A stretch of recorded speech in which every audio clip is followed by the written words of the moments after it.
Last time I was in Riga, 3 feet of snow, today 30 degrees, so I've seen about both the best sides of the city. It's always a really weird, odd juxtaposition as a book publisher to come and speak to the likes of you guys. My company's 80-something years old. Some of you guys might be like 8 days old, I don't know, but it's an odd juxtaposition.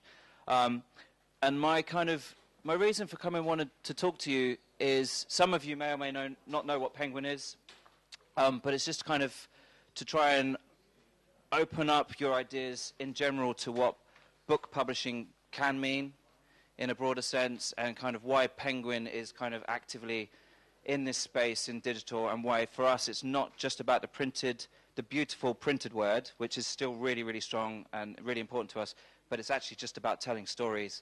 However you guys can do that, however we can do that.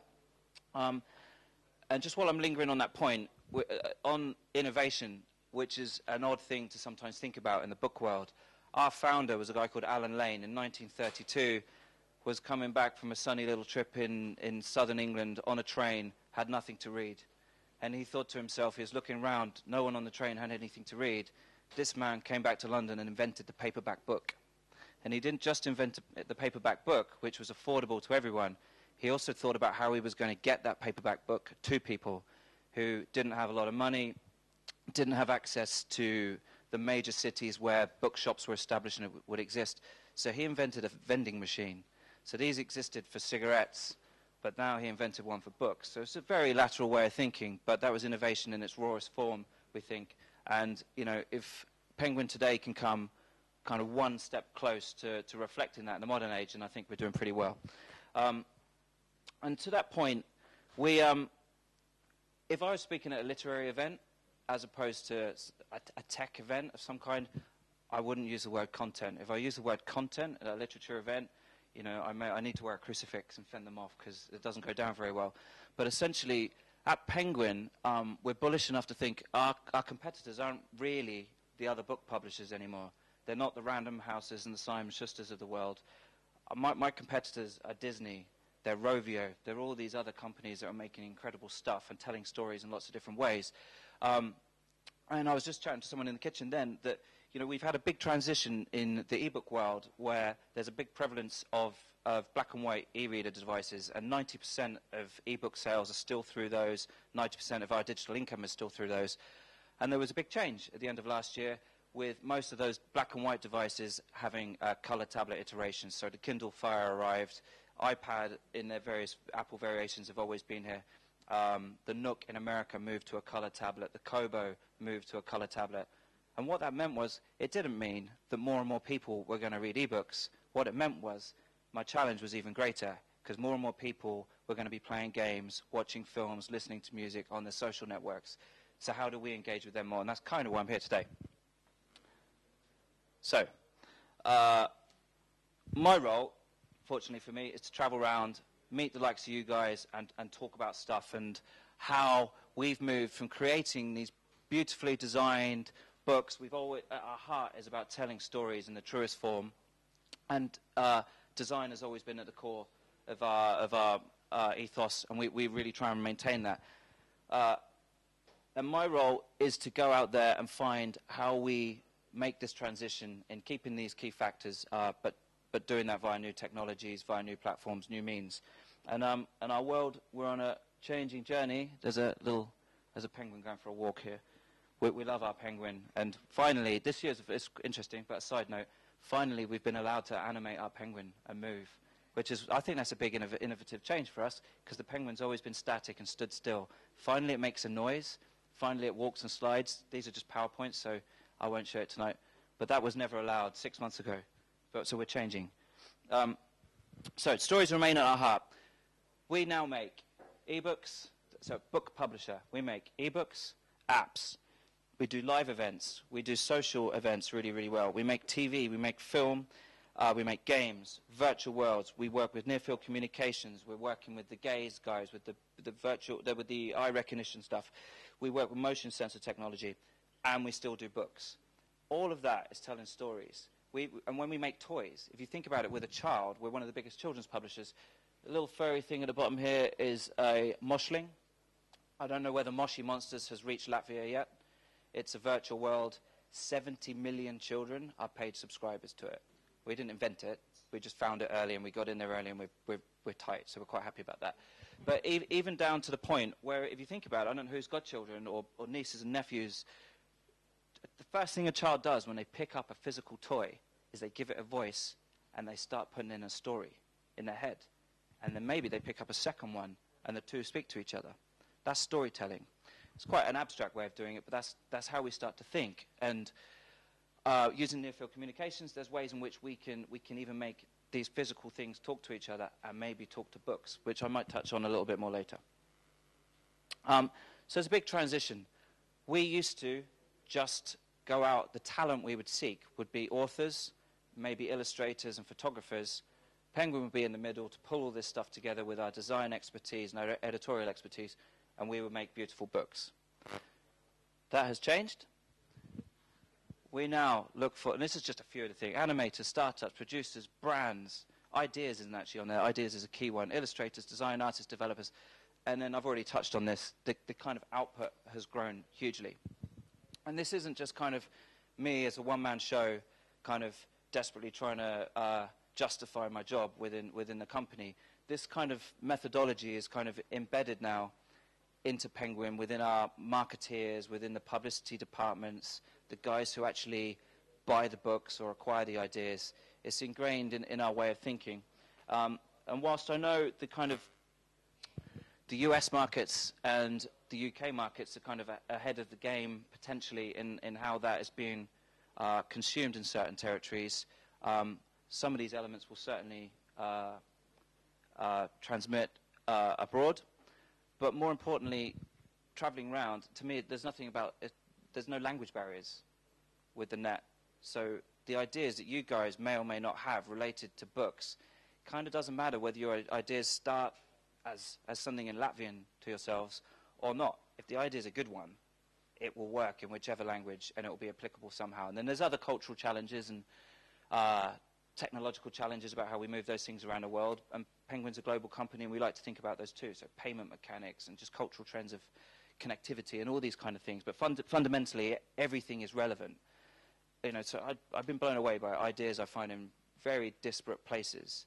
You know, from huts in Panama, and people just kind of timidly come up with an idea, thinking it couldn't vaguely be applicable to the English-speaking world or the Penguin, and then suddenly, it might just be that we work with them on that one idea. There might be an investment opportunity, an IP opportunity. There could be anything. So the crux of tonight will end up being, if you've got ideas, we would just love to hear from you and work with you some more.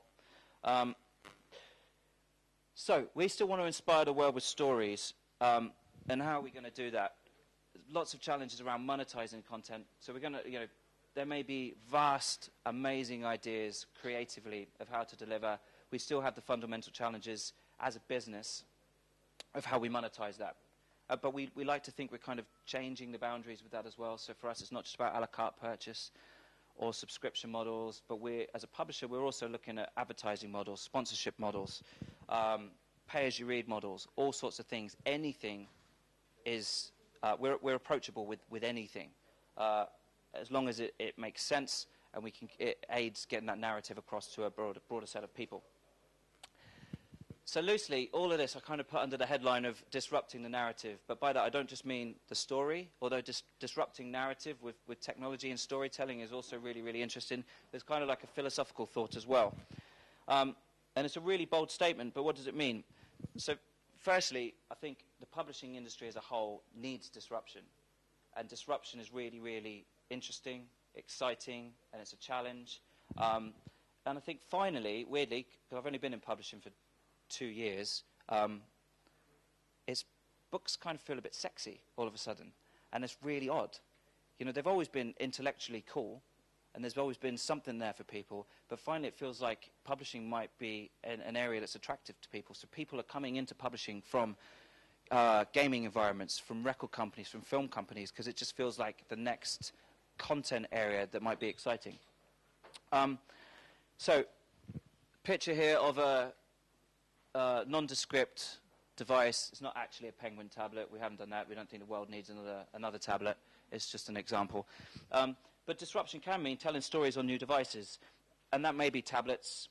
We also think in terms of working with all the games, console manufacturers, audio hardware. Audiobooks are really, really important to us. And I don't mean e-books with pictures and stories that also speak to you. I mean just CDs as MP3 files that you listen to.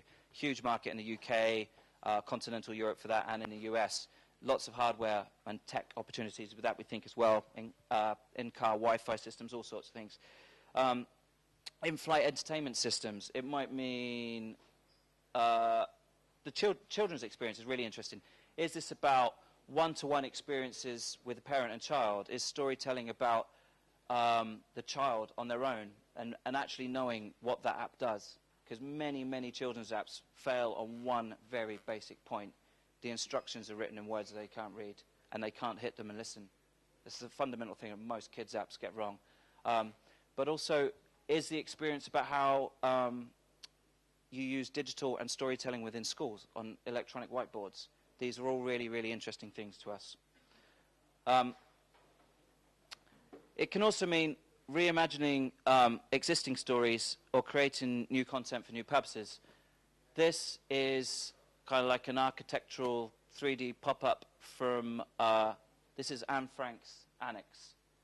So that was a book we've been proud to be able to publish for the last 60 years. Finally, we thought maybe this would be something that could work really well as a deep, immersive, rich, interactive app. There's a basic reading experience in there. But when you're talking about locations and she refers to things, you want to be able to show that in context. So in this, you just tap on a word. If she's talking about bedroom 1 or whatever that is, where is that one? That's Anne's actual room. It pops up and highlights it. Very, very simple stuff, but it's just, as I'm sure you're all aware, the technology now allows us to do this. It could be we change the formats that we create or the types of stories we commission or write. This is a bunch of ebook shorts called Penguin Specials in our very classic tri-band design. And these are bespokely written tales with the commuter in mind. We know, particularly in London and with the bigger cities, people want to read something different, right? We know they're reading Flipboard on the way into work. Why aren't they reading our stuff? That comes back to the fundamental challenge I said about your device is now more than, has always been more than an e-reader, but even the e-reader is now more than the e-reader. So now we're creating these kind of 20-minute reading experiences here. In Holland, they've taken it a step further, and they've actually created this into an app called the Delay app, and you can actually set on a clock how long your journey is, and it pulls out content timed. Don't know quite how, but it's timed with some form of algorithm to target your journey time specifically. Very simple stuff. You might take it a step further. Disruption can mean realizing ideas that can only happen digitally. Jamie Oliver, I did have a book. I'm pretty convinced it's in my bag, but I forgot to bring it. I'm pretty sure it's in Latvian. It might not be, but I know he does exist here. He's our biggest TV chef. It's translated into 130-something languages, sold 150 million books. I thought he was a TV chef. Turns out he's Britain's biggest author. This was related to a book called Jamie's Great Britain, because, believe it or not, the British can cook. I know we don't have a reputation for it, but Jamie wanted to show the world that we had more than fish and chips. And so it was a book of British recipes. But we didn't want to put recipes in an app, right? Because all the recipes are free online anyway. How are we ever going to sell that? We didn't really want to make our cookery books into ebooks because the price differential is so great. The design of cookery books and ebooks is pretty shit. So with this, we thought, right, this is about Britain. So we made a GPS food location guide. So whether you're traveling around as a visitor or you live in Britain, you can plan your weekends, you can just find out where you are, locate where you are, and Jamie will recommend his favorite restaurants, these secret little hideaways, gems to go and eat and where to eat, all with personal recommendations. Retrospectively, it could have all been built on Foursquare, but this was kind of before that. So we were ahead of the game. Disruption, this is a vague picture, but disruption can actually mean letting other people take hold of our stories, which is something traditionally we've never done. We've been the gatekeepers, right? This is we don't want to be disintermediated. This is our skill set, but this is why we're here now, because we're kind of changing our thoughts. We know what we're really good at. We know the bits we're not so good at, that all of you guys are really good at. So we finally moved into the world of APIs. So which is hard, because we've got author royalties and all these kind of rules we have to think about. Other people don't necessarily have to think about them. So that's where we're kind of hindered from the start, where you guys, if you're giving content to play around with, aren't necessarily. So this is just to highlight, we are moving into putting pools of Penguin content of different kinds into a Penguin API, which is available to play around with, access, and we are present at lots of hackathons and those kind of things around. So we're moving in that space, finally. Anyone know Seth Godin? Big key thinker. Got a lot of very interesting things to say. A lot of things maybe we won't all agree with, but we published this guy. He disappeared for 3 years because he thought he could do self-publishing. He came back. So we thought we'd kind of thank him a lot. And we've moved in, because we've got this big brand identity in the UK. In the UK, for those of you who don't know, Penguin, on brand surveys, has a 95% brand recognition. That's on par with Nike and Coca-Cola, because just everyone's brought up with it. So we have the ability and the kind of the luxury of being able to try things like this. So we've now got a brand, Penguin Live, where our big speakers and thinkers can go and do events that are beyond just appearing in a bookshop and signing some books. And digital is really facilitating this, and it was really important for someone like Seth, who's such a big thinker and has been innovative and you know, moved some boundaries with how people do things in all kinds of content industries, to take to the stage, big theatre with, I think, 1,200 people in London. This whole thing was interactive, and I don't mean you could sit there and tweet while he was talking. It was all about, there were hidden books under chairs with redemption codes, and then you did it via one certain app, and it did something else, and it meant you had to give this certain book to your boss who you hate, and it would have a hidden message in it, and then he wouldn't know, but he'd give it to someone else, and that would have a message. And this is a big thing. I don't even know whether it worked, but the point was we were wanting to try in the space. Seth loved it, so the box was ticked. We were all happy. That's something I don't think we've got right yet, but we're really interested in how we're moving into the live space with authors, with particular authors. How else can digital aid that? It might be about experience, could still be about storytelling, who knows. And then disruption, ideas, creative tech, it's all good, but it needs backing equally by innovation in our systems and our openness to kind of new commercial models and those things, kind of things I've already mentioned. And I think we're doing pretty well at that to a degree as well. We recognize the absolute importance of data. My chairman is obsessed by the word. It's only 4 letters, but he uses it all the time, not always in the right way, but it's an obsession, which is a good thing. And as such, this map of Britain is meant to represent data somehow. But we built an insight hub. Finally, it's our first stab at aggregating the data we are getting, right?